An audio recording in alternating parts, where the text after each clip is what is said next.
Welcome to the Learning Pines YouTube. We hope this video helps. You start by getting the phone ready.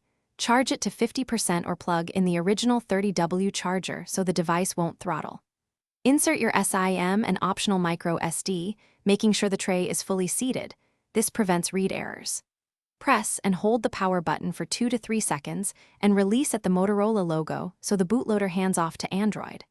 Once done, follow the on-screen language and Wi-Fi prompts to proceed. Make sure you complete network sign-in to enable updates. You'll now personalize core settings for speed and security. Sign into your Google account and enable backup and restore so apps and settings come back if you reset. Set up fingerprint and face unlock plus a strong PIN. Biometric speed daily unlocks, while the PIN protects recovery. Once done, open settings to enable adaptive battery and select 120Hz display for smoother animation. Adjust app permissions to limit background access. Make sure to update system apps when prompted. You finish by optimizing and learning quick fixes.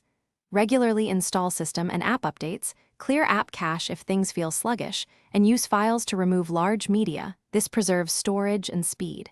If you hit persistent issues, reboot into safe mode to isolate third-party apps. If problems persist, backup and factory reset. Finally, keep your IMEI and purchase proof handy. Contact Motorola support for warranty help. If updates fail, try Wi-Fi at a different network before seeking service. Thanks for watching. Consider subscribing if we helped you.